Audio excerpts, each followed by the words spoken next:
Hello students, आज से हम शुरू करने वाले हैं जेनेटिक्स।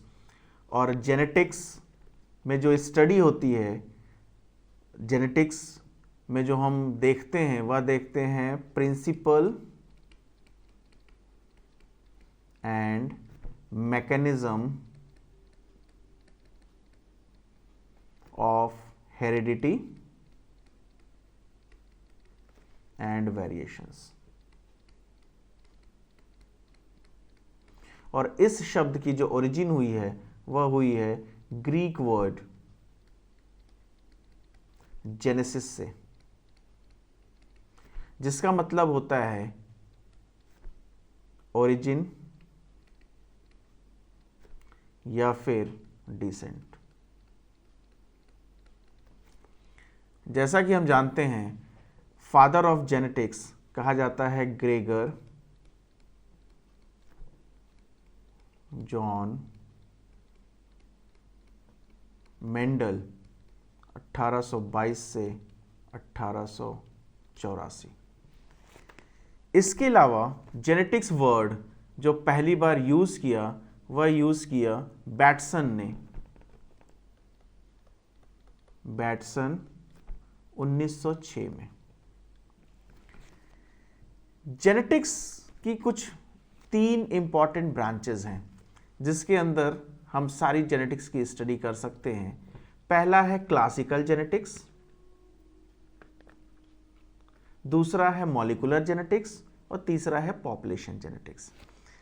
क्लासिकल जेनेटिक्स में हम स्टडी करते हैं मेंडेलियन प्रिंसिपल की, सेक्स डिटर्मिनेशन की और साइटोजेनेटिक्स की।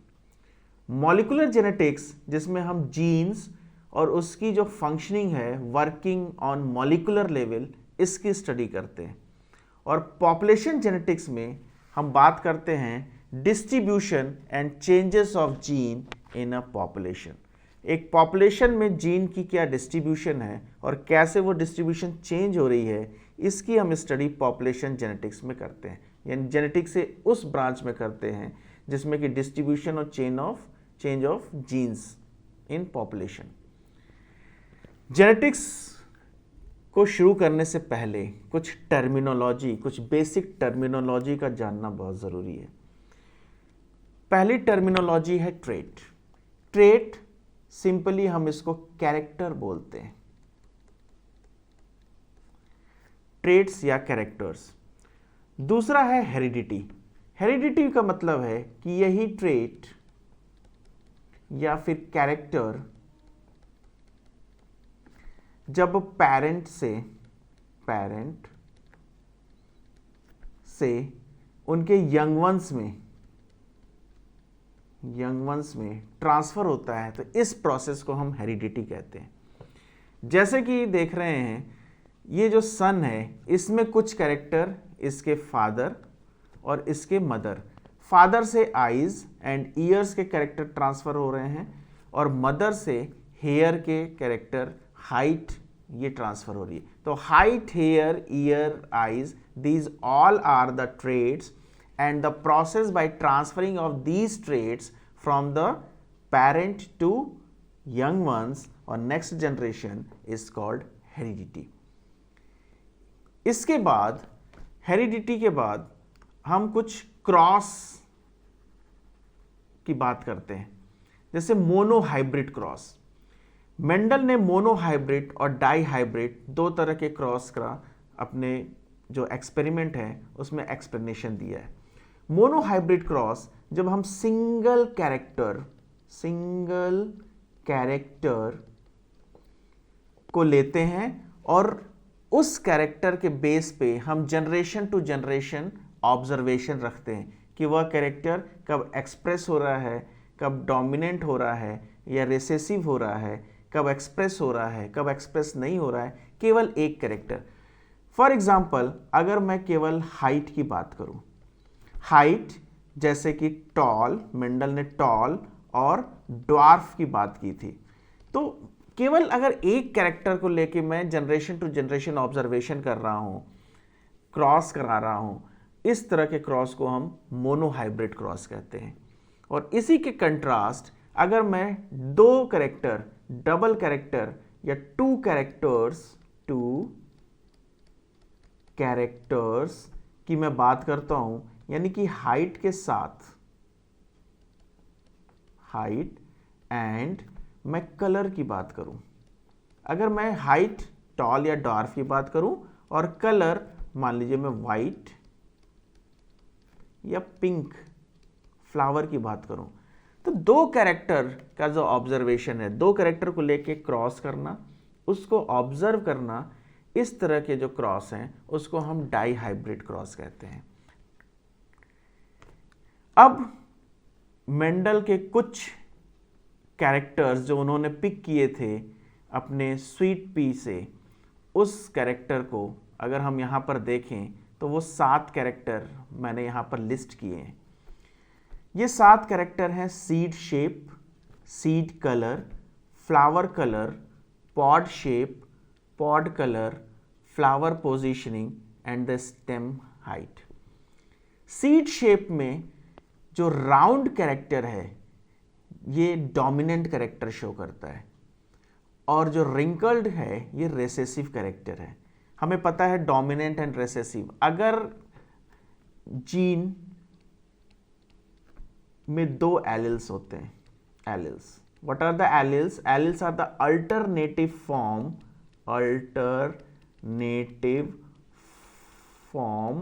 Of gene. जीन के अल्टरनेटिव फॉर्म को, यानी कि अगर मैं हाइट की बात करूं, हाइट एक ट्रेट है या कैरेक्टर आप कह ले इसको,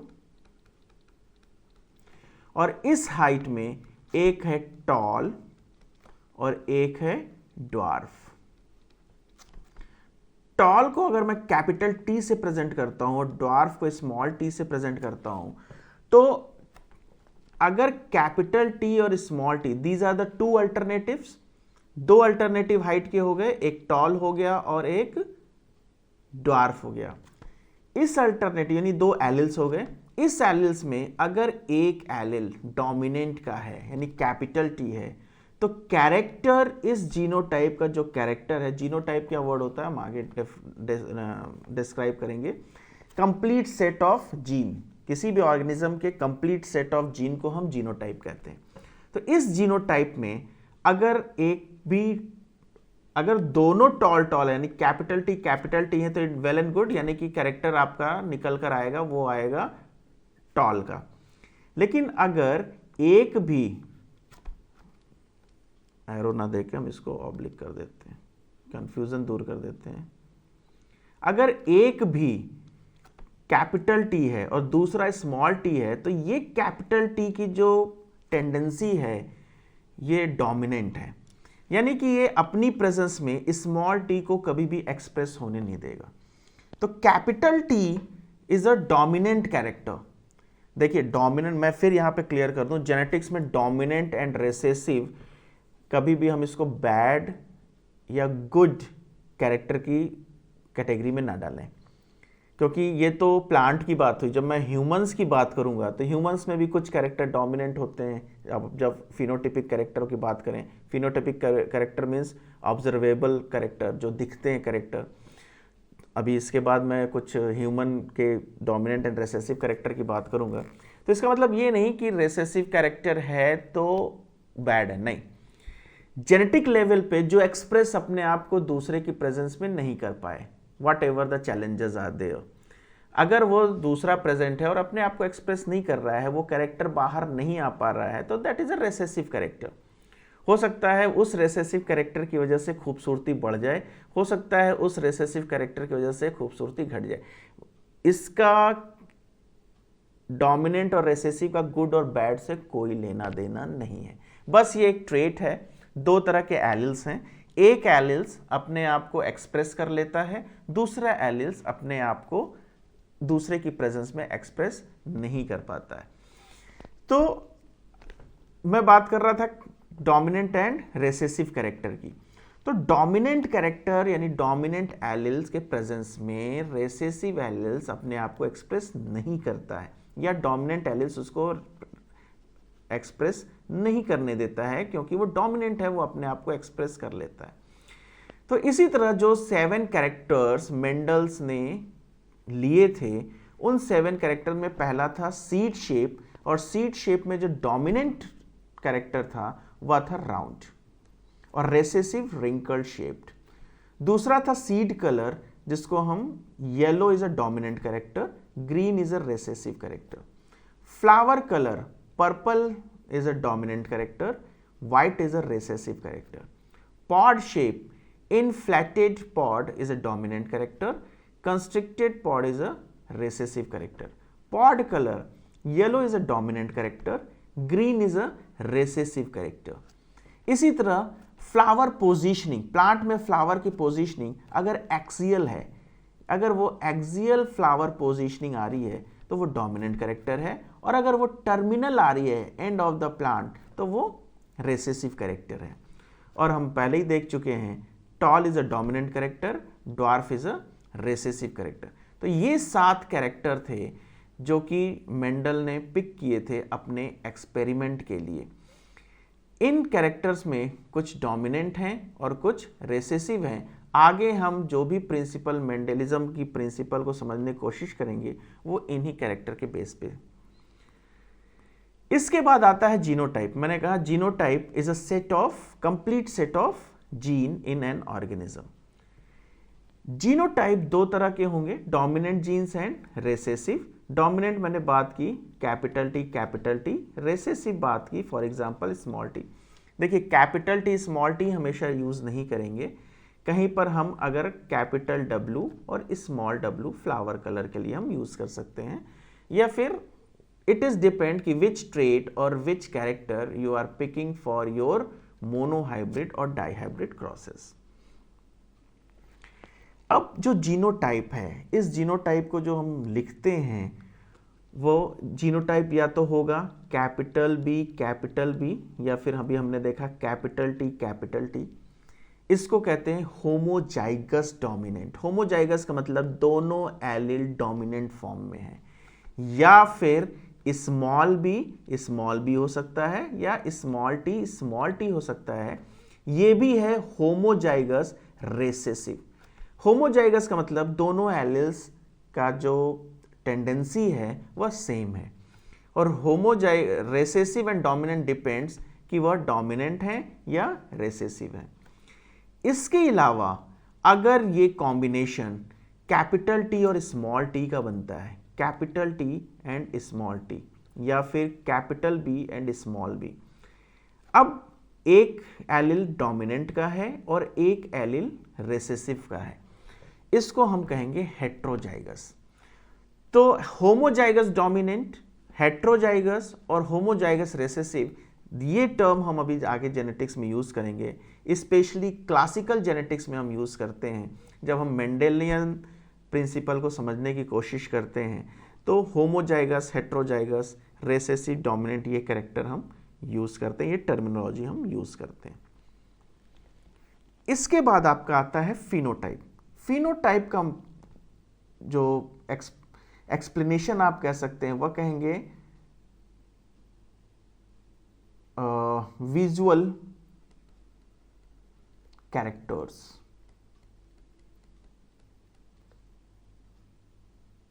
ओके, जो कैरेक्टर्स दिख रहे हैं जीनोटाइप में, अगर मैं बात करूं genotype capital T small T है, कैपिटल टी स्मॉल टी को हम क्या कहेंगे, हेट्रोजाइगस। अगर जीनोटाइप हेट्रोजाइगस है तो कैरेक्टर कौन सा शो होगा, जो कैरेक्टर दिखेगा वो टॉल दिखेगा। क्यों टॉल दिखेगा, क्योंकि उसमें एक एलिल आपका डोमिनेंट है, और इस डोमिनेंट एलिल की वजह से जो कैरेक्टर होगा वो होगा टॉल। ये आपका जीनोटाइप हो गया, सेट ऑफ जीन्स। और ये जो कैरेक्टर आपको जो बाहर दिख रहा है, विजुलाइज हो रहा है, यह है फिनोटाइप। तो फिनोटाइप कैरेक्टर जो एक्सप्रेस होकर बाहर दिख रहा है।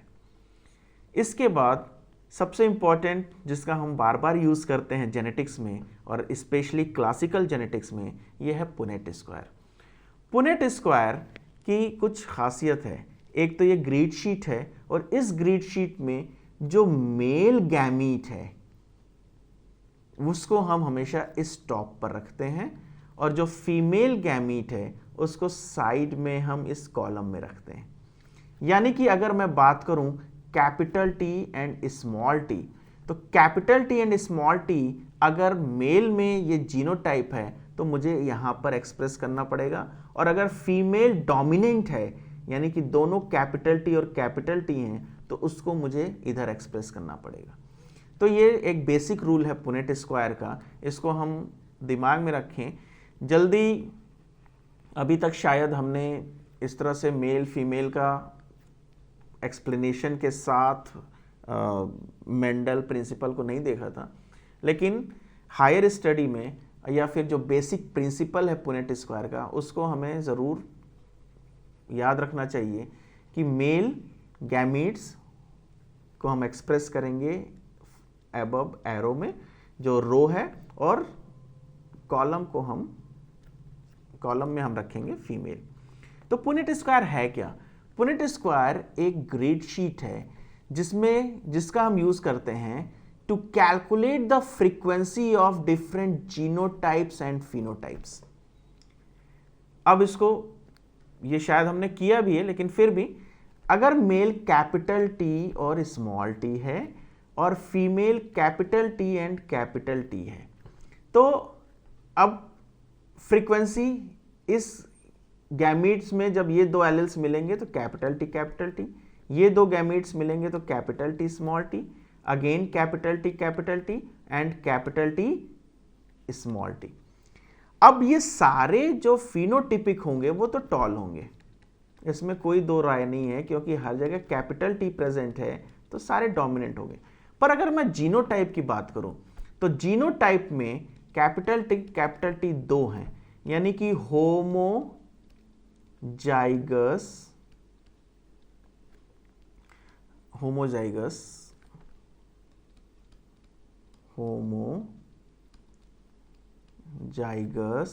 डोमिनेंट आपके पास दो आएंगे, और हेट्रोजाइगस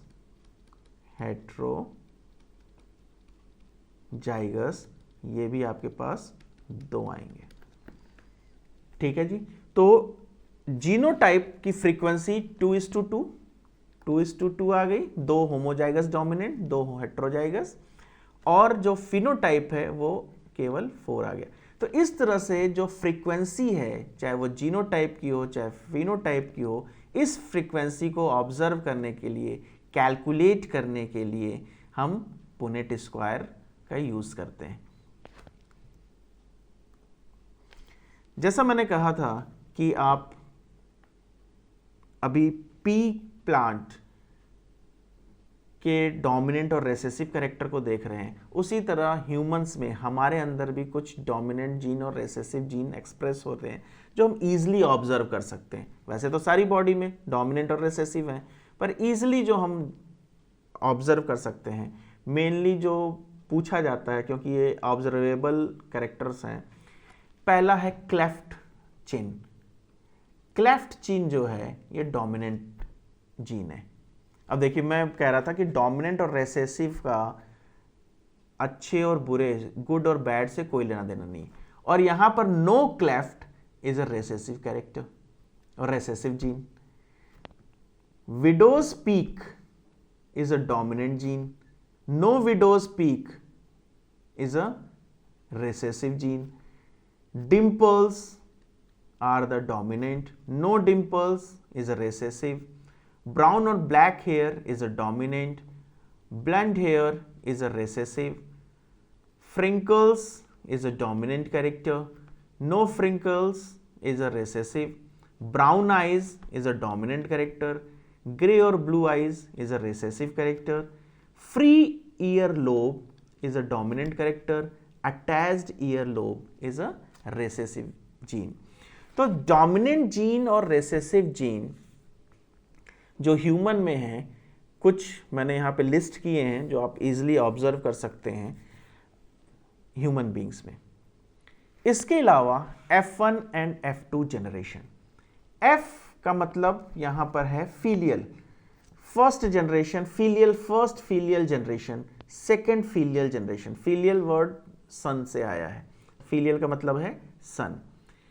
इसके अलावा कुछ क्रॉस हैं जिनको हम मेंशन करते हैं जब हम स्टडी करते हैं जेनेटिक्स की, क्लासिकल जेनेटिक्स की, रेसिप्रोकल क्रॉस।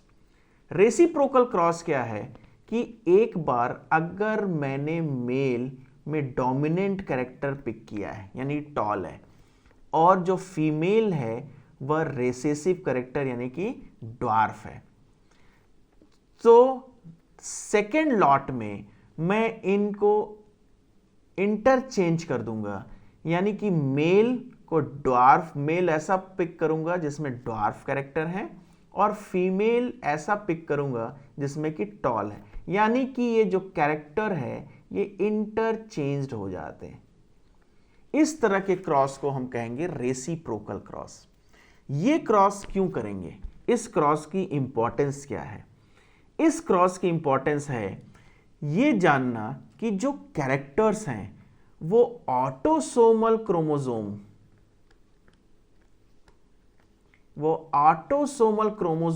ये जो ट्रेट है, ये कैरेक्टर है, ये ऑटोसोमल क्रोमोसोम पर प्रेजेंट है या सेक्स क्रोमोसोम से।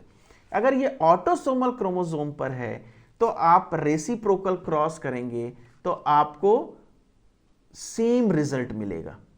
उसका सेक्स से मेल में है चाहे फीमेल में है, उसका उससे कोई लेना देना नहीं, डोमिनेंट एलील आया वो एक्सप्रेस होगा। लेकिन दूसरी तरफ अगर यह सेक्स क्रोमोसोम पर प्रेजेंट है, जब सेक्स क्रोमोसोम पर प्रेजेंट है तो रेसिप्रोकल क्रॉस हमेशा डिफरेंट रिजल्ट शो करेगा। यानी कि अगर मेल सेक्स पर टॉल है और फिर फीमेल, अगर मैं फीमेल सेक्स पर ड्वार्फ करता हूं, तो अब आपको देखना होगा कि एक्सप्रेस जब मेल में टॉल है तो रिजल्ट डिफरेंट आएगा, जब फीमेल में टॉल है तो रिजल्ट डिफरेंट आएगा, जिससे आप ये कैलकुलेट कर सकते हैं कि जो ये ट्रेट है ये ट्रेट ऑटोसोमल क्रोमोसोम पर प्रेजेंट है या फिर सेक्स क्रोमोसोम पर प्रेजेंट है। तो इसको ऑब्जर्व करने के लिए हम रेसिप्रोकल क्रॉस करते हैं। इसके अलावा जो नेक्स्ट क्रॉस है वह है test cross. Test cross questions पूछे जाते हैं, इंपॉर्टेंट है। टेस्ट क्रॉस में क्या है कि मान लीजिए आपने एक क्रॉस किया, कैपिटल टी स्मॉल टी दोनों होमोजाइगस, एक डोमिनेंट है एक रेसेसिव है। इसका अगर मैं क्रॉस करता हूं तो प्रोजेनी में जो जीनोटाइप होगा वो but obvious capital T small T होगा। फिनोटाइप तो आपको टॉल ही दिखेगा, फिनोटाइप आपको टॉल दिख रहा है, पर जीनोटाइप का पता करने के लिए कि ये जो टॉल है, एक्चुअली मान लीजिए मेरे पास एक प्लांट है जो कि टॉल कैरेक्टर शो करता है। अब ये टॉल कैरेक्टर जो ये शो कर रहा है, ये टॉल कैरेक्टर हेट्रोजाइगस है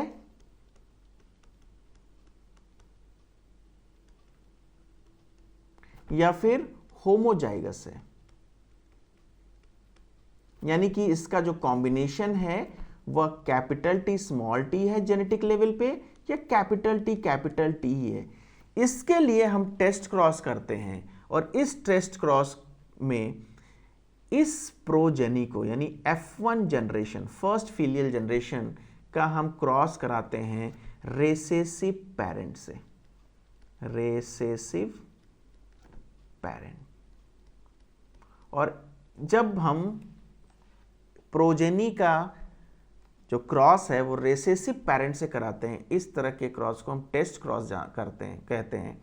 और मैंने बोला टेस्ट क्रॉस का जो मकसद है, जो इसकी इम्पोर्टेंस है, वह यह है कि हमें ये जानना है कि ये हेट्रोजाइगस है और या फिर होमोजाइगस है। जो फिनोटाइप शो हो रहा है वो जेनेटिक लेवल पे उसका जेनेटिक कॉम्बिनेशन क्या है, दोनों डोमिनेंट हैं या एक डोमिनेंट या एक रेसेसिव है। तो इसके लिए टेस्ट क्रॉस कहते हैं। अब टेस्ट क्रॉस की अगर मैं बात करूं तो देखिए, एक इंपॉर्टेंट क्वेश्चन कभी कभी पूछता है, अगर मैं कैपिटल टी स्मॉल टी का मैं क्रॉस करता हूं और कैपिटल टी स्मॉल टी बनता है और इस कैपिटल टी स्मॉल टी को अगेन एक रेसेसिव पेरेंट से मैं क्रॉस कराता हूं, तो जो गैमीट्स बनेगा कैपिटल टी स्मॉल टी, ये बनेगा आपका F1 में, और पेरेंट के गैमीट कैपिटल टी होगा, चाहे आप कोई भी ले लें, दोनों में कैपिटल सॉरी स्मॉल टी ले लें। अब मैं ये और ये combination capital T small T, ये और ये combination again capital T small T, ये और ये कॉम्बिनेशन स्मॉल टी, और ये कॉम्बिनेशन भी स्मॉल टी और स्मॉल टी। अब मैं अगर इसकी बात करता हूं तो अब आप देखिए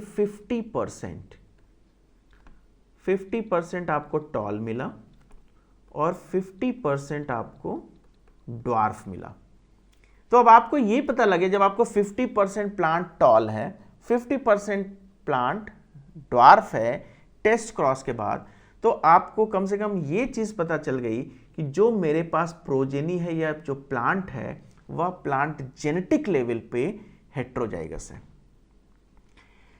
इस टेस्ट क्रॉस की इंपॉर्टेंस आ गई। दूसरी एक इसकी लिमिटेशन है। इस लिमिटेशन में जो भी दो आप कैरेक्टर, दो एलिल्स यानी कि डोमिनेंट और रिसेसिव की बात कर रहे हैं, ये रेशियो कभी भी 1:1 से ज़्यादा नहीं होगा, यानी मैक्सिमम लिमिट इसकी 50% है। ये कभी भी 50% 1:1 से रेशियो कभी भी बियॉन्ड नहीं जा सकता है। ये नहीं हो सकता 40-60%, 70-30%, नो। मैक्सिमम अब आप यहाँ पे मैंने एग्जांपल से दे दिया, 50% आपको सेम फिनोटाइप मिलेंगे और 50% आपको रेसेसिव मिलेंगे। तो टेस्ट क्रॉस में कभी कभी पूछता है कि टेस्ट क्रॉस हुआ और उसका रेशियो क्या होगा। तो अगर डाई हाइब्रिड है, ठीक है, तो डाई हाइब्रिड में आप रेशियो 1, क्योंकि 4 एलिल्स इन्वॉल्व है तो 1:1:1:1 ही करिएगा।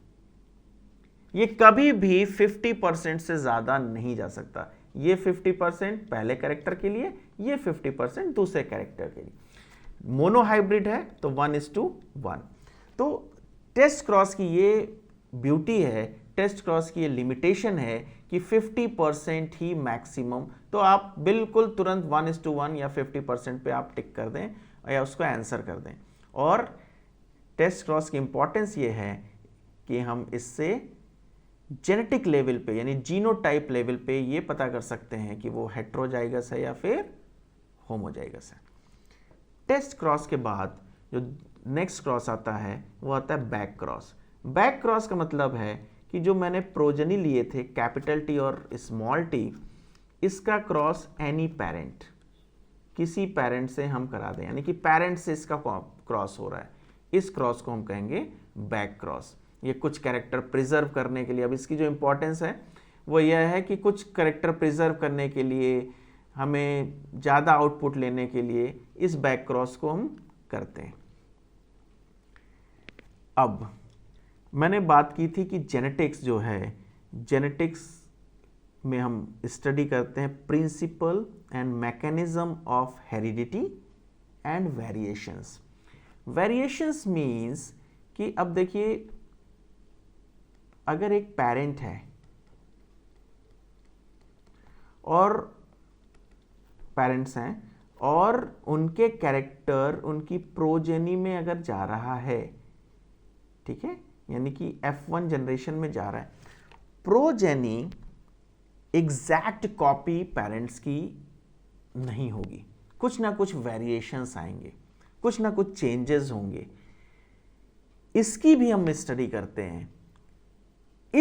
अब वेरिएशन क्यों होता है, उसमें कई सारे मैकेनिज्म हैं, कई सारे प्रिंसिपल हैं, उसको हम स्टडी करेंगे। म्यूटेशन है, क्रॉसिंग ओवर है, ठीक है, तो वो हम स्टेप बाय स्टेप दूसरे लेक्चर्स में हम कवर करेंगे। तो मेरे कहने का मतलब है कि पेरेंट से जो उसकी प्रोजेनी है वो थोड़ी बहुत डिफर करती है, इसकी स्टडी हम वेरिएशंस करते हैं। ये वेरिएशन दो तरह का है, एक है सोमैटिक वेरिएशन और दूसरा है जर्मिनल वेरिएशन। नाम से ही पिक्चर क्लियर है। सोमैटिक वेरिएशन, सोमैटिक वेरिएशन क्या है कि वो सोमैटिक सेल, जो चेंजेस हैं किसी भी प्रोजेनी में, जो चेंजेस हैं वह सोमैटिक सेल में है, सोमैटिक सेल्स।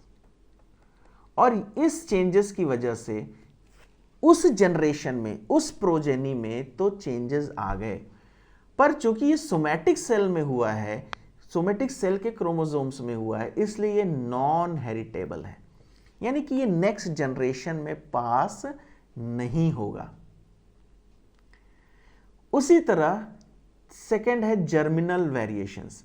जर्मिनल वेरिएशन है कि अगर जो वेरिएशन जर्मिनल सेल्स में हो गया, जो चेंजेस हैं, जो वेरिएशन है वो जर्मिनल सेल्स में आ गए, जर्मिनल सेल्स के क्रोमोसोम्स में है, तो वह पास होंगे, वह जो चेंज है, वेरिएशन है, वह पास होगा जनरेशन टू जनरेशन, एक जनरेशन से दूसरे जनरेशन में। अब इसमें एक दो तरह के जर्मिनल वेरिएशंस हैं, क्योंकि उसको पास होना है, तो वेरिएशंस दो तरह के हैं। एक कॉन्टिन्यूअस वेरिएशंस।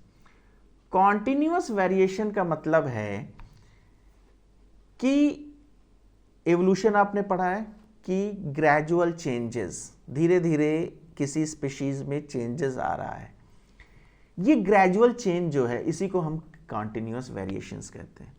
अब डार्विन की जो थ्योरी थी, वो कॉन्टिन्यूअस वेरिएशन का ही एक एग्जाम्पल है। मीन्स कि जनरेशन टू जनरेशन धीरे धीरे चेंजेस आए।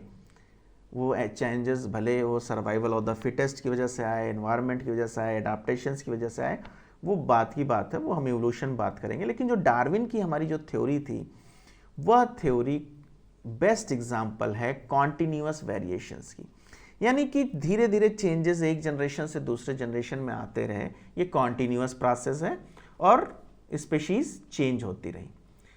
कॉन्टिन्यूअस वेरिएशंस के भी सब पार्ट्स हैं, मेरिस्टिक एंड सबस्टेंटिव। मेरिस्टिक का मतलब है नंबर, पूरा लिख देता हूं मैं यहां पर, नंबर। अगर ये वेरिएशंस को हम नंबर में अगर काउंट कर रहे हैं, नंबर में काउंट कर रहे हैं मतलब कि कॉन्टिन्यूअस वेरिएशन की बात अगर मैं कहूं, हाइड्रा के जो टेंटिकल्स हैं, हाइड्रा के जो टेंटिकल्स हैं, इनके जो नंबर हैं, अगर ये number generation to generation increase कर रहे हैं, डिक्रीज कर रहे हैं, यानी कि ऐसी बात मैं करूं, फिंगर्स, टेंटिकल्स, फिंगर्स की जो मैं बात करूंगा वो कॉन्टिन्यूअस वेरिएशन में नहीं आएगा, लेकिन मैं यहां पे एग्जांपल दे रहा हूं।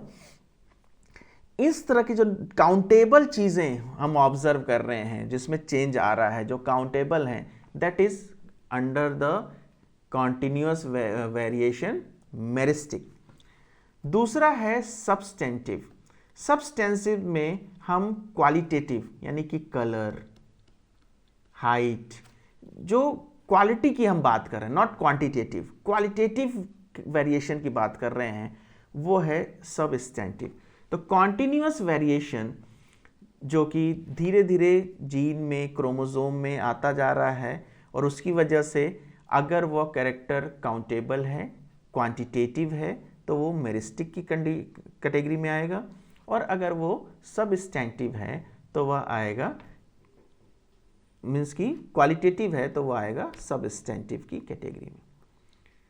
Now discontinuous variations. Discontinuous variations means वही बात हुई कि वेरिएशन आया, एक जनरेशन रहा, एक जनरेशन, दो जनरेशन रहा, और उसके बाद फिर वो चेंज हो गया, या फिर वह कॉन्टिन्यूअस प्रोसेस के तहत नहीं आया है, वो एकाएक आ गया। कॉन्टिन्यूअस प्रोसेस में आपको दिख रहा है कि पहले ये था तो इसके बाद स्टेप ये है, इसमें नहीं, ये एकाएक। अब एकाएक क्यों होता है? म्यूटेशन की वजह से। सडन म्यूटेशन हुआ किसी ऑर्गेनिज्म में, वो जेनेटिक भी हो सकता है, सोमैटिक भी हो सकता है, उसकी बात हम पहले ही कर चुके हैं। लेकिन सडन म्यूटेशन हुआ है, कॉन्टिन्यूअस प्रोसेस नहीं हुआ, एकाएक नेक्स्ट जनरेशन में हमने देखा कि सडनली कोई कैरेक्टर आ गया या उसमें चेंजेस आ गए, दैट इज डिसकॉन्टिन्यूअस वेरिएशन। इसमें भी दो कैटेगरी है, मेरिस्टिक। मेरिस्टिक का जो बेस्ट एग्जाम्पल है डिसकॉन्टिन्यूस वेरिएशन, और इसमें मेरिस्टिक का जो बेस्ट एग्जाम्पल है वो है पॉलीडेक्टाइली। पॉलीडेक्टाइली में हम क्या बात करते हैं कि एक्स्ट्रा फिंगर्स, अगर मैं एक्स्ट्रा फिंगर्स की बात करूं ह्यूमन बींग्स में 6, किसी के जो थंब है वो एक्स्ट्रा हैं या फिर किसी के जो लिटिल फिंगर है वो एक्स्ट्रा हैं, तो ये डिसकॉन्टिन्यूअस वेरिएशन और मेरिस्टिक का एग्जाम्पल है। इसी के साथ जो नेक्स्ट वन है वो है substantive variation. Substantive variation means में सडन चेंजेस आया, डिसकॉन्टिन्यूअस वेरिएशन आया और वह क्वालिटेटिव है। फॉर एग्जाम्पल यहाँ पे पिक्चर आप देख रहे हैं, हॉर्नलेस कैटल, हेयरलेस कैट। तो ये जो एग्जाम्पल्स हैं, ये एग्जाम्पल्स हैं सब्सटेंटिव डिसकॉन्टिन्यूअस वेरिएशंस के। नाउ अब हम क्लासिकल जेनेटिक्स की तरफ मूव करते हैं और इसमें एक जो क्वेश्चन पूछता है chromosomal theory of inheritance. Chromosomal theory of inheritance क्या कहता है? ये कहता है कि जो भी कैरेक्टर इनहेरिटेंस, जो कैरेक्टर पास हो रहे हैं पेरेंट टू प्रोजेनी, ये लोकेटेड है क्रोमोसोम पर, सारे जीन लोकेटेड हैं क्रोमोसोम पर। इस थ्योरी को सटन एंड बॉवेरी ने 1902 में प्रपोज किया था और जिसको उन्होंने कहा क्रोमोसोमल थ्योरी ऑफ इनहेरिटेंस। ये पूछता है कि इसको प्रपोज किसने किया था और कब किया था। अब father of genetics, classical genetics में की जो हम शुरुआत करेंगे वो हम मेंडलिज्म से ही करेंगे। मेंडल की थोड़ी हिस्ट्री हम जान लेते हैं। Mendel born in July 22 in 1822 in Silesian Hessendorf and after graduating at age 21।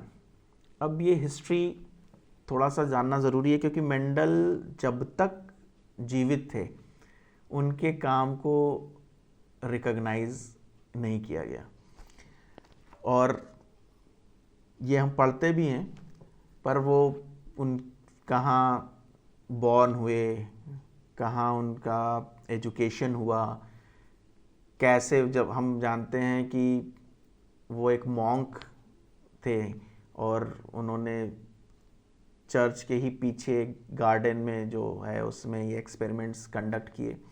तो थोड़ी बहुत चीज़ें हम जानते हैं, बट थोड़ी बहुत चीज़ें हमें जानने की ज़रूरत है to be honour to the father of the genetics. तो after graduating at age of 21, 1943, he joined Augustinian monastery of Saint Thomas at Brunn। उस समय वो ऑस्ट्रिया में था और इस समय वो Czechoslovakia. And assumed name Gregor। Gregor Johann Mendel was sent to study botany and physics at the University of Vienna from 1851 to 1853. Now, in 1856, Mendel got interested in the breeding of garden pea, Pisum sativum. And for 2 years, 57 to 59, उन्होंने pure breeding, ये जो garden pea है इसकी pure breed तैयार की जिस पे वो एक्सपेरिमेंट कर सकें। प्योर ब्रीड का मतलब, अब देखिए मैंने कहा था कि जेनेटिक लेवल पे कैपिटल टी स्मॉल टी भी हो सकता है, हेट्रोजाइगस। अब इन्होंने एक्सपेरिमेंट करके इसको होमोजाइगस यानी कि capital T small T character में ही लाए। इसको लाने के लिए 2 साल इनको लग गए, यानी इसको हम कहते हैं प्योर। प्योर का मतलब होमोजाइगस, होमोजाइगस या डोमिनेंट हो, होमोजाइगस या फिर रेसेसिव हो। सो इसको मैंने कहा कि प्योर ब्रीड के लिए उन्होंने 2 साल लिए उस तैयार करने के लिए, 57 to 59।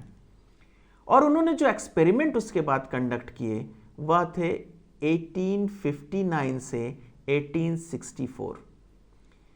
इस बीच में जो आप मेंडेलियन प्रिंसिपल पढ़ते हैं, वो जो एक्सपेरिमेंट थे वो इन सालों में उन्होंने एक्सपेरिमेंट किए।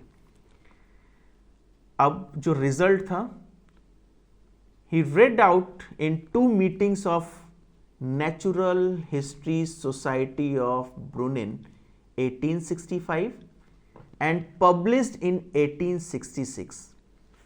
उस सोसाइटी की जो प्रोसीडिंग थी उसमें उन्होंने 1866 को अपने जो एक्सपेरिमेंट की जो फाइंडिंग्स हैं उसको उन्होंने पब्लिश किया। उस प्रोसीडिंग था ब्रून नेचुरल हिस्ट्री सोसाइटी की प्रोसीडिंग, और जो उनका टॉपिक था वो था एक्सपेरिमेंट्स इन प्लांट हाइब्रिडाइजेशन।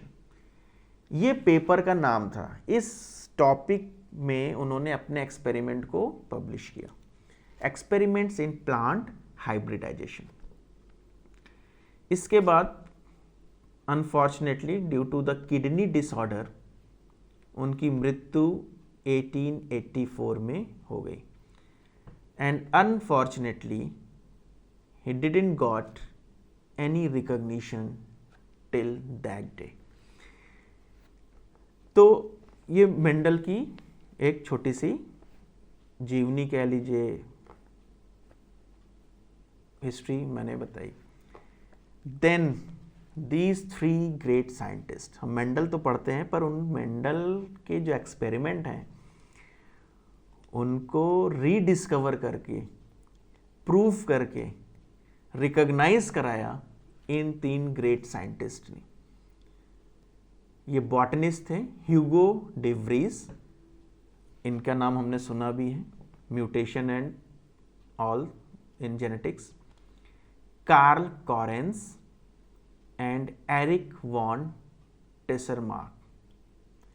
इन्होंने independently, Hugo de Vries Holland से थे, कार्ल कॉरेंस जर्मनी से और एरिक टेसरमार्क ऑस्ट्रिया से, इन्होंने इंडिपेंडेंटली मेंडल के वर्क को रीडिस्कवर्ड किया 90s में, और उन्होंने जो आंसर किया था, जो एक्सपेरिमेंट्स के जो रिजल्ट थे उसको इन्होंने प्रूफ किया। नाउ अब ये 7 कैरेक्टर हम पहले बात कर चुके हैं कि इन्हीं 7 कैरेक्टर पे मेंडल ने अपना एक्सपेरिमेंट, पूरा का पूरा एक्सपेरिमेंट फोकस किया था। पर क्या ये 7 कैरेक्टर मेंडल ने कैसे चूज किए? Mendel started with 34 varieties. वो 34 वेराइटीज के साथ शुरू किया उन्होंने, उसके बाद रिड्यूस करके 22 पर आए और लास्ट में 7 के साथ उन्होंने फिनिश किया। ये 7 उन्होंने फिनिश किया। अच्छा, मेंडल ने ये जो 7 कैरेक्टर्स चूज किए थे, वो 7 कैरेक्टर डिफरेंट क्रोमोसोम पर प्रेजेंट थे। तो इससे जो सक्सेस रेट है, उनके एक्सपेरिमेंट का जो सक्सेस रेट है वो इंक्रीज हुआ, एंश्योर हुआ। ठीक है, तो इस बारे में मेंडल लकी भी थे कि उन्होंने जो 7 कैरेक्टर चूज किए थे वो अलग अलग क्रोमोसोम पर प्रेजेंट थे। मेंडल एक्सपेरिमेंट्स की अगर मैं बात करता हूँ तो मेंडल ने, मैंने कहा कि पहले 2 साल उन्होंने प्योर ब्रीड बनाने में व्यतीत किया, खर्च किया। उसके बाद फिर उन्होंने एक्सपेरिमेंट्स किया। तो इसको अगर मैं डिवाइड करूं स्टेप्स में, तो पहले सिलेक्शन 22 से 7, 34 टू 22, 22 टू 7, ये जो सिलेक्शन प्रोसेस है, तो फर्स्ट स्टेप तो सिलेक्शन है कि कौन सा कैरेक्टर मुझे लेना है। इसके बाद हाइब्रिडाइजेशन। हाइब्रिडाइजेशन के भी उन्होंने 2 स्टेप्स, इमैस्कुलेशन मीन्स की मेल पार्ट को अलग करना, डस्टिंग, एक के मेल पार्ट का जो गैमीट है वो दूसरे के फीमेल पार्ट के गैमीट पे डस्टिंग करना, इसको हाइब्रिडाइजेशन कहा गया। दूसरा, जब वो प्लांट जो हाइब्रिडाइजेशन के बाद, डस्टिंग के बाद जो एक नया प्लांट आया, नया प्रोजनी आया, उसकी सेल्फिंग कराना, यानी कि उसी के मेल गैमीट से फीमेल गैमीट को फ्यूज कराना, और तीसरा उसके बाद पुनेट स्क्वायर जो हमने देखा था ग्रीड शीट, उस पर कैलकुलेशन करना कि कौन कौन से फिनोटाइप आ रहे हैं, कौन कौन से पॉसिबल जीनोटाइप कॉम्बिनेशंस हो सकते हैं। तो मेन ये 4 स्टेप्स में मेंडल के एक्सपेरिमेंट को हम या उन्होंने किया, जिसमें हम जान सकते हैं selection of the plant and the traits, hybridization, selfing and calculation. अब Mendel's law of inheritance, the very classical and the base of all genetics.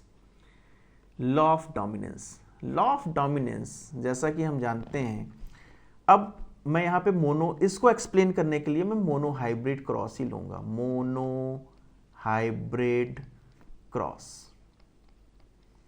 Mono hybrid cross सबसे एग्जाम्पल इजी है, जो सबकी जुबान पे है, tall and dwarf, means homozygous tall and homozygous dwarf.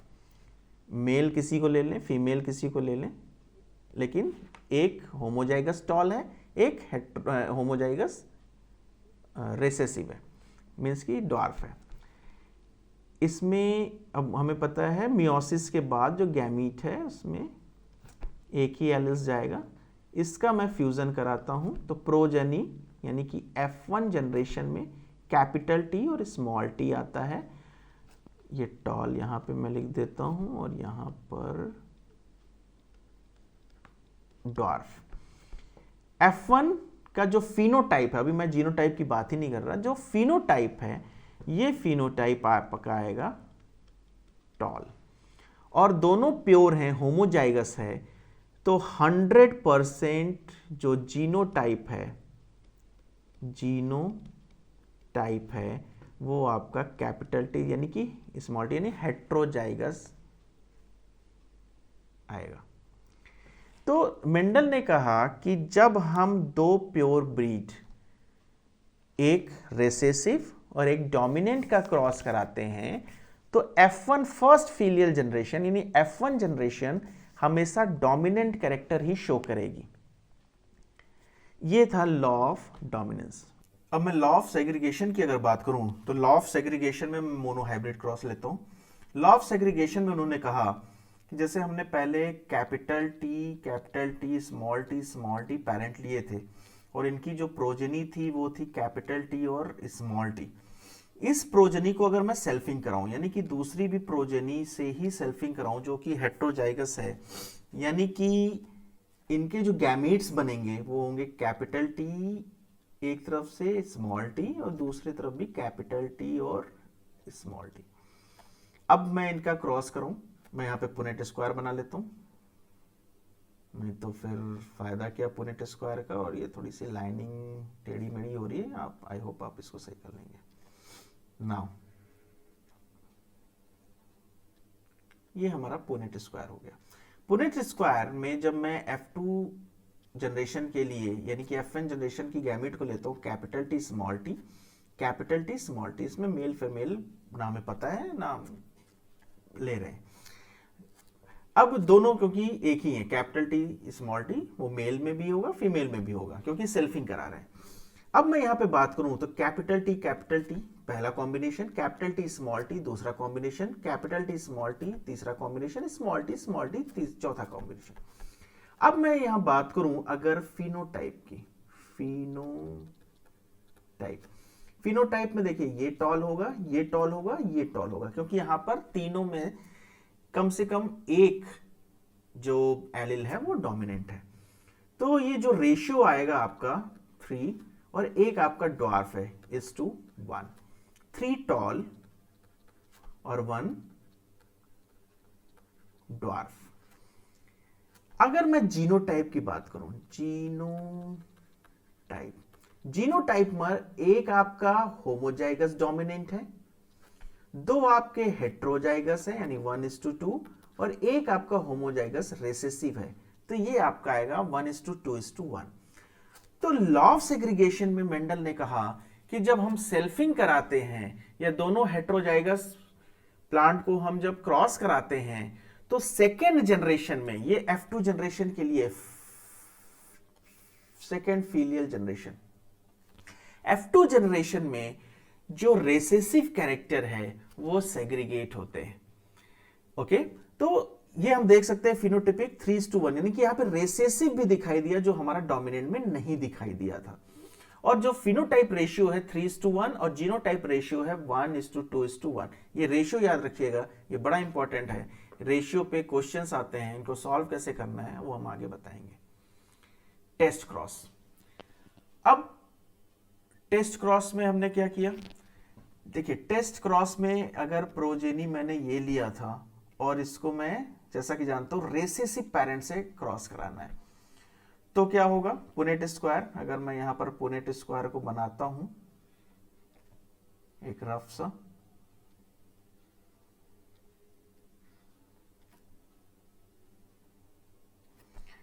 Capital T small T small T small T, तो capital T small T small T small T capital T small T small T small T. मैंने कहा था 50% आपके toll होंगे, 50% आपके dwarf होंगे, ratio में सब 1:1 का ही होगा।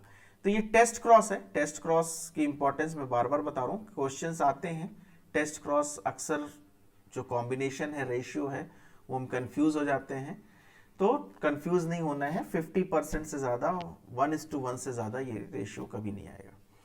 Law of independent assortment, law of independent assortment, law of independent assortment में हम डाई हाइब्रिड क्रॉस कराएंगे। मेंडल ने लॉ ऑफ इंडिपेंडेंट असॉर्टमेंट को एक्सप्लेन करने के लिए डाई हाइब्रिड क्रॉस कराया। डाई हाइब्रिड क्रॉस के लिए जो दो कैरेक्टर मैं यहां पे पिक कर रहा हूं वो है कैपिटल टी यानी हाइट, और दूसरा flower colour purple, capital W. दूसरी तरफ दूसरा जो पेरेंट है वो होगा small T small W recessive. इनका मैं क्रॉस कराऊंगा तो जो फर्स्ट फीलियल जनरेशन है capital T capital W small W, ये कॉम्बिनेशन आएगा। ये फर्स्ट फीलियल जनरेशन में जीनोटाइप आएगा capital T capital W small T. इसका मैं सेल्फी अगर कराऊं capital T capital W small W, तो यह इंडिपेंडेंट असॉर्टमेंट में कैरेक्टर किस तरह से डिस्ट्रीब्यूट होंगे, जीनोटाइप रेशियो क्या होगा, फिनोटाइप रेशियो क्या होगा, इसके लिए यहां पर मैं एक पुनेट स्क्वायर बनाता हूं।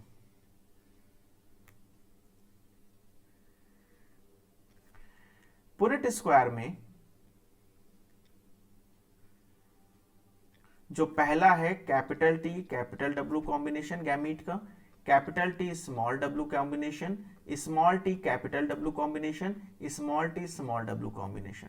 Same here capital T small capital W, capital T small W, small T capital W, small T small W.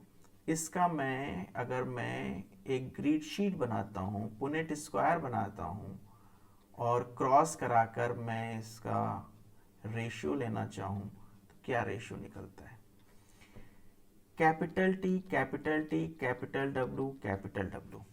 मैं यहाँ पे कलर चेंज करूं कॉम्बिनेशन के लिए, ठीक है। Capital T capital W small W, capital T small T capital W, ये सब आप अपने कॉपी पे करें। Capital T capital W small W, capital T capital W small W, capital T small W, capital T capital W small W,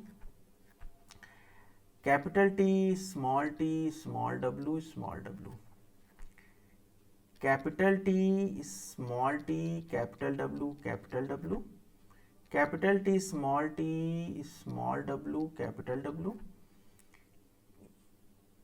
small T capital W, small T capital W small W, capital T capital W small W, capital T small W small W, small T capital W small W, small T small W small W. अब ये combination निकल के आया। अब देखिए ये क्या है, toll toll toll toll toll toll toll toll toll toll toll. कितने हैं? 1 2 3 4 5 6 7 8 9 10 11 12। 12 आपको टॉल मिले। फिनोटाइप की अगर मैं बात करूं, मैं फिनोटाइप की बात कर रहा हूं, टॉल आपको 12 मिले। इसके बाद टॉल के साथ आपको पर्पल कितने मिले? 1 2 3 4 5 6 7 8 9 10 11 12। 12 ही आपको पर्पल मिले, यानी टॉल एंड पर्पल ये आपको मिले 12। ये आपको मिले हैं 12। इसके बाद अब आपको कॉम्बिनेशन ड्वार्फ कहां कहां मिल रहा है? देखिए, एक ड्वार्फ ये है, एक ड्वार्फ ये है, एक ड्वार्फ ये है, और एक ड्वार्फ ये। ये जो ड्वार्फ हैं, ये जो तीनों हैं, नंबर 1 2 और 3, ये तीनों ड्वार्फ तो हैं पर पर्पल है, फ्लावर इनका पर्पल है। ये आपको 3 ही मिल रहे हैं। ड्वार्फ के साथ वाइट, ड्वार्फ मैं यहां लिखता हूं, ड्वार्फ एंड वाइट, ये जो आपको मिला ये एक ही मिला।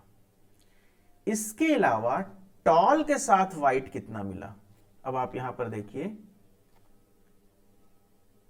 टॉल तो है पर वाइट है 1, टॉल तो है पर वाइट है 2, मैं यहां पे कर देता हूं, और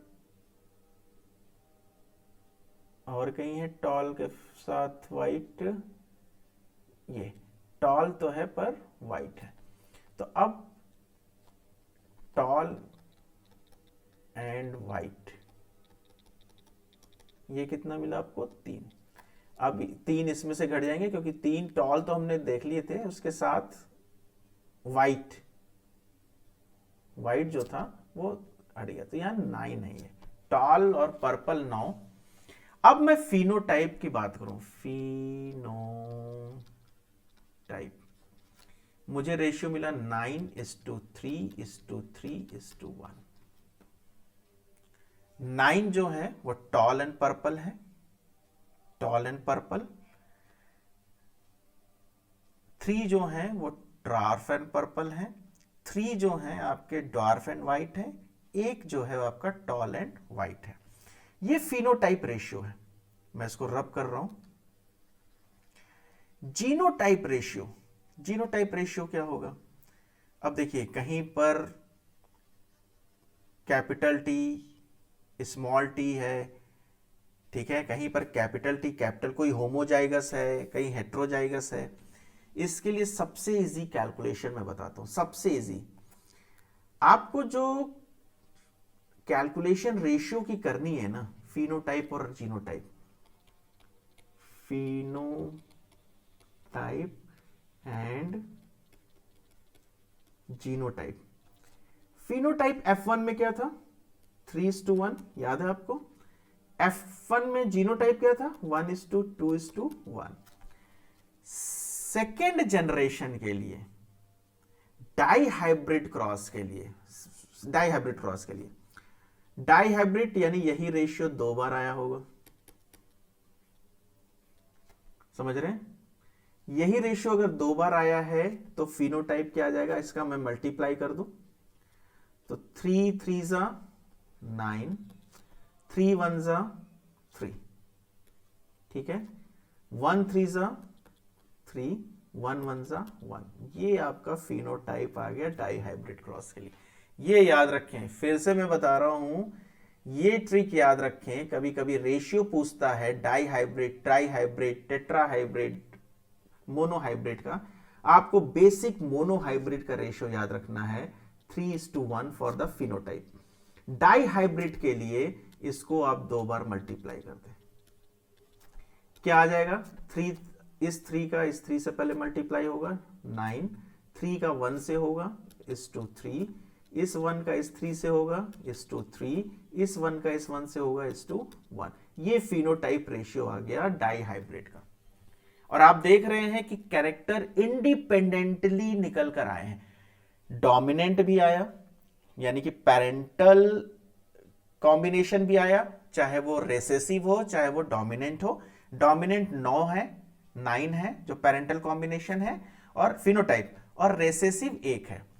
इसके साथ वेरिएशन अभी हमने बात की, तो वेरिएशन भी निकल कर आया, यानी कि एक डोमिनेंट एक रेसेसिव, एक डाइहाइब्रिड क्रॉस है ना, तो एक कैरेक्टर डोमिनेंट शो हो रहा है उसी प्लांट में दूसरा कैरेक्टर रेसेसिव शो हो रहा है, यानी वेरिएशन निकल कर आया, वो है 3:3। इस रेशियो को कैसे हम फाइंड आउट करेंगे? एक तो आप काउंटिंग करें, काउंटिंग अभी इजी है, आपके पास 16 प्लांट है, 16 बॉक्सेस हैं, ग्रीड है, आपने काउंट कर लिया। ये नंबर अगर बढ़ते जाएंगे तो आप क्या करेंगे? तो इसके लिए सिंपल फॉर्मूला है डाई हाइब्रिड के लिए या टाई हाइब्रिड के लिए। टाई हाइब्रिड होता तो क्या करते? टाई हाइब्रिड होता तो इसको हम 3 बार कैलकुलेशन कर देते हैं। 3:1 इंटू 3:1 इंटू 3:1, 3 बार कैलकुलेशन कर देते हैं, 3 बार डाई हाइब्रिड के लिए। यहां डाई हाइब्रिड है, 2 बार हमने मल्टीप्लाई किया और रेशियो आया 9:3:1, हमने कैलकुलेट भी कर लिया, क्रॉस वेरीफाई भी कर लिया। जीनोटाइप के लिए इसका आप 2 बार कैलकुलेशन कर लें, यानी मल्टीप्लाई कर लें। अब 1 का 1 से करेंगे 1, 1 का 2 से करेंगे 2, 1 का 1 से करेंगे 1, यानी कि इस 1 का पहले इससे फिर इससे फिर इससे। इसी तरह 2 का शुरू करते हैं, 2 1 जा 2, 2 2 जा 4, 2 1 जा 2, 1 1 जा 1, अब इसकी बारी आ गई, 1 2 जा 2, 1 1 जा 1। ये आपका, अब इसको मैं सीक्वेंस में लिख लूं थोड़ा सा, तो क्या लिखूंगा? मैं इसको हटा रहा हूं, ये आप समझ गए हैं, जगह कम है। अब मैं इसको क्या लिखूंगा? 4:2 कितने 2 है? 1 2 3 4, 2:2:1 कितने हैं? ये भी 4 है, 1:1:1:1, ये आपका आ गया। ओके, ये आपका रेशियो पूरा निकल कर आ गया।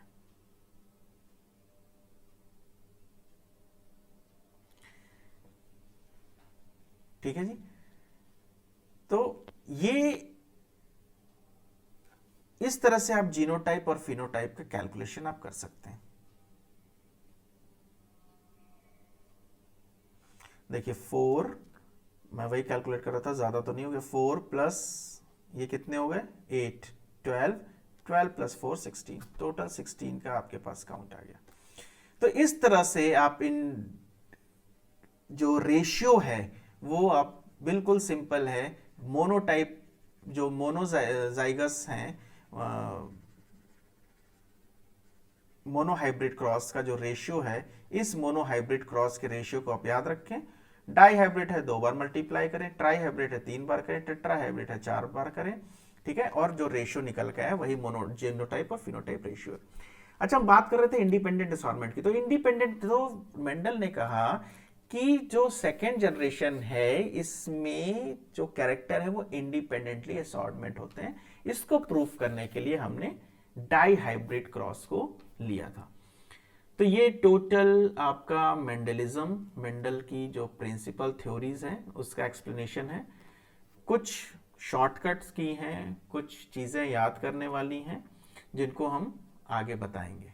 तो जेनेटिक्स में the number of gametes, genotype ratio, phenotype ratio, भी आपने देखा जीनोटाइप फिनोटाइप रेशियो कैसे निकालेंगे, मोनोहाइब्रिड में, डाई हाइब्रिड में, ट्राई हाइब्रिड में। तो उसी तरह नंबर ऑफ गैमीट्स कैसे निकालेंगे।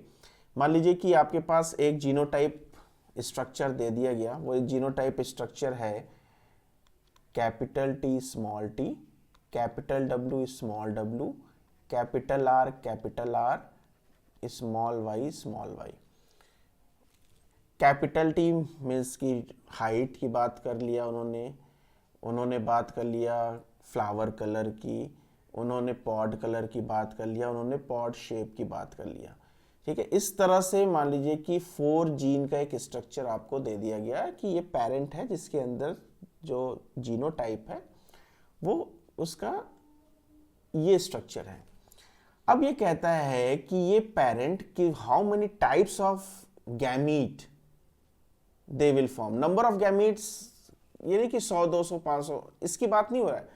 उन 100 200 500 में से जो एक पेरेंट है, एक सिंगल पेरेंट है, वो कितने टाइप के गैमीट्स बनाएगा। जैसे कि अब आप मान लीजिए कि ह्यूमंस में 2 तरह के गैमीट्स बनेंगे, एक में वाई जाता है। मान लीजिए मैं मेल की बात करता हूं तो मेल में 2 तरह के गैमीट बनेंगे, एक सेल में वाई जाएगा, ठीक है, एक्सेप्ट द जो नॉर्मल क्रोमोसोम है ऑटोसोमल क्रोमोसोम से, और एक में आपका एक्स जाएगा जो सेक्स क्रोमोसोम। तो एक में वाई क्रोमोसोम जा रहा है और एक में एक्स क्रोमोसोम जा रहा है। तो 2 तरह के गैमीट मेल बनाता है। और फीमेल की बात अगर मैं करूं, फीमेल, तो फीमेल क्या करती है, फीमेल में एक ही तरह के गैमीट बनेगा जिसमें सारे के सारे एक्स होंगे, यही होता है।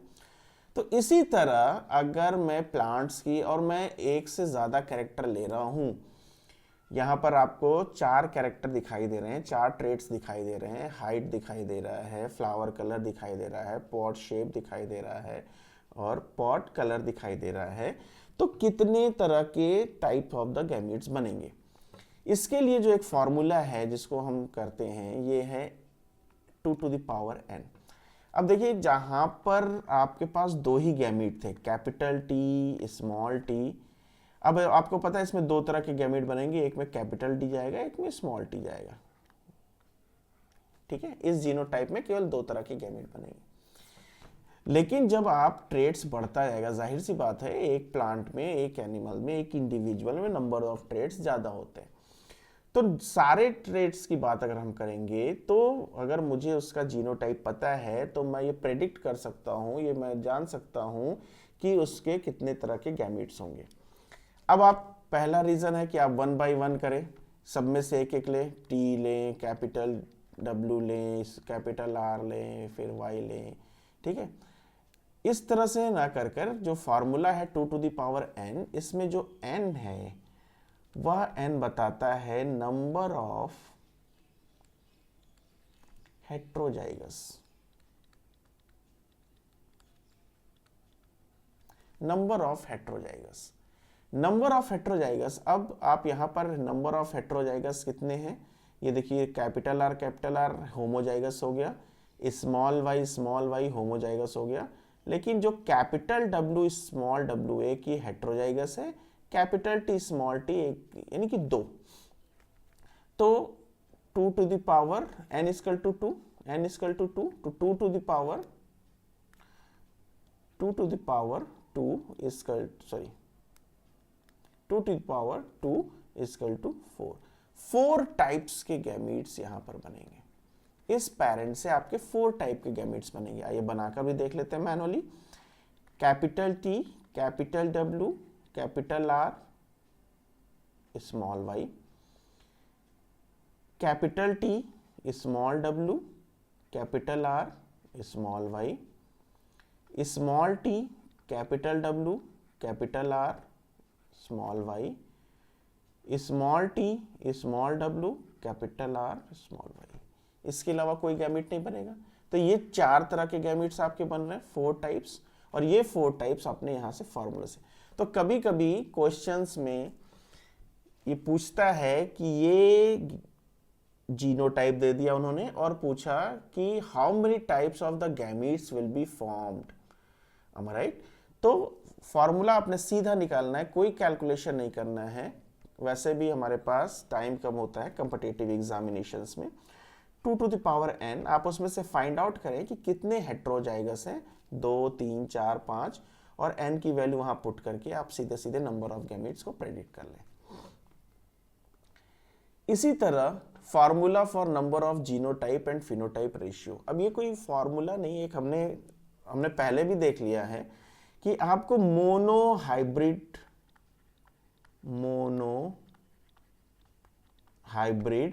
के फिनोटाइप, मैं इसको यहां से लिखूं,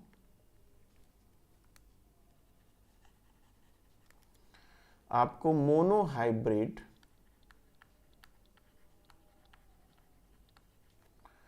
के फिनोटाइप और जीनोटाइप रेशियो यहां पर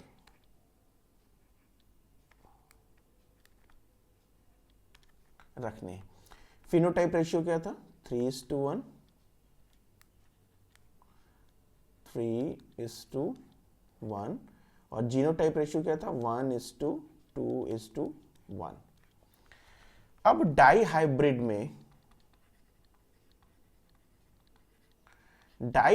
में फिनोटाइप रेशियो क्या होगा? डाई मीन्स 2, तो इसको आप 2 बार फिनोटाइप वाले रेशियो को ही आपस में 2 बार आप मल्टीप्लाई करें। इसी तरह जीनोटाइप वाले को 1:2:1 को आप 2 बार मल्टीप्लाई करें। क्या आंसर निकल कर आएगा?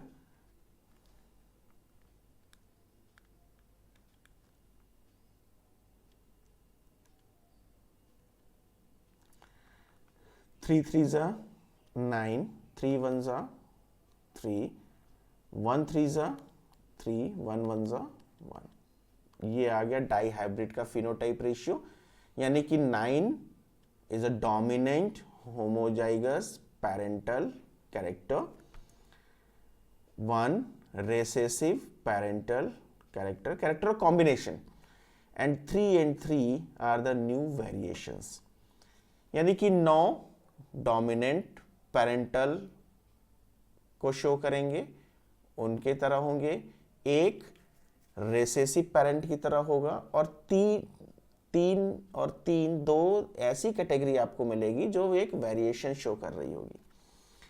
इसका जब जीनोटाइप आप करेंगे तो जीनोटाइप आपको मिलेगा 1 1 जा 1, 1 2 जा 2, 1 1 जा 1। ये फर्स्ट 1 का हो गया। सेकेंड 2 का 2 1 जा 2, 2 2 जा 4, 2 1 जा 2। फिर इसी तरह ये 2 का हो गया। थर्ड 1 का 1 1 जा 1, 1 2 जा 2, 1 1 जा 1। अब आप इसको सीक्वेंस में ले लें। 4:2, 2:2, 2:2, 2:2, 2:1, 1:1, 1:1। अब आप टोटल कर ले, ये भी 16 आएगा।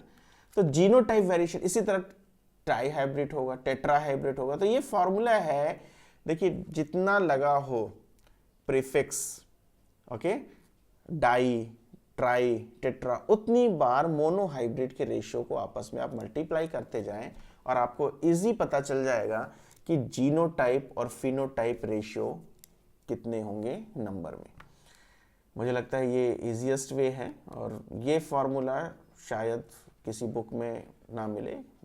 लोगों को पता है, ऐसा नहीं कि ये मैंने इजाद किया है, सबको पता है, पर आपको भी पता होना चाहिए कि हम यह कैलकुलेशन कैसे कर सकते हैं। अब डाई हाइब्रिड टेस्ट क्रॉस की बात करें। अब हमने टेस्ट क्रॉस किया था। टेस्ट क्रॉस हम क्यों करते हैं? टेस्ट क्रॉस हम करते हैं ये जानने के लिए कि जो हमारा इंडिविजुअल है, प्रोजेनी है, वो होमोजाइगस है या हेट्रोजाइगस है, इसलिए उसको हम रेसेसिव पेरेंट से क्रॉस कराते हैं। मैंने एक बात कही थी टेस्ट क्रॉस में, वह बात थी कि टेस्ट क्रॉस का जो रेशियो है वो 50% से ज़्यादा कभी नहीं जाएगा, यानी 1:1 होगा। क्या ये डाई हाइब्रिड क्रॉस में भी काम करेगा? आइए देखते हैं। मैं सीधे प्रोजेनी लेता हूं। मान लीजिए प्रोजेनी डाई हाइब्रिड का मैंने कैपिटल टी, स्मॉल टी और कैपिटल डब्ल्यू और स्मॉल डब्ल्यू लिया, जिसका मैं क्रॉस कराऊंगा उसके पेरेंट से, जो रेसेसिव होगा small T small T small W small W. ठीक है जी, ये इसका पेरेंट हो गया, आप इसको रेसेसिव पेरेंट कह लें, और ये इसकी F1 जनरेशन हो गई। अब आप इसमें देखिए, इसमें कितने गैमेट्स बनेंगे? इसमें 4 गैमेट्स बनेंगे, बट ऑब्वियस है 2 टू द पावर n का फॉर्मूला लगाएं। कितने हेट्रोजाइगस हैं आपके पास? 2 हैं, यानी n की वैल्यू क्या हो गई यहाँ पर? n = 2, तो 2 टू द पावर 2 = 4। 4 गैमेट्स का कॉम्बिनेशन क्या होगा? अब मैं सीधे यहाँ पे पुनेट स्क्वायर बनाता हूँ, capital T capital W, capital T small W, small T capital W, small T small W. यहाँ पर कोई हेट्रोजाइगस नहीं है, हेट्रोजाइगस नहीं है तो n की वैल्यू क्या होगी? अच्छा, ये भी क्वेश्चन पूछता है n इक्वल टू 0, तो 2 टू द पावर 0, और अगर किसी की पावर 0 है तो उसकी वैल्यू क्या आती है? 1। तो यहाँ ओनली वन टाइप का गैमीट बनेगा जो होगा स्मॉल टी और स्मॉल डब्ल्यू। तो अगर मैं यहाँ पर स्मॉल टी स्मॉल डब्ल्यू, जो कि 4 गैमीट्स को फ्यूज कराना है, इसको मैं 4 टाइम्स लिख लेता हूँ। अब हम इसका कॉम्बिनेशन करें। अगर पुनेट स्क्वायर में मैं इसका कॉम्बिनेशन करता हूं, अब इस ग्रिड शीट में अगर मैं ये क्रॉस कराता हूं तो capital T small T capital W small W, capital T small T small W small W,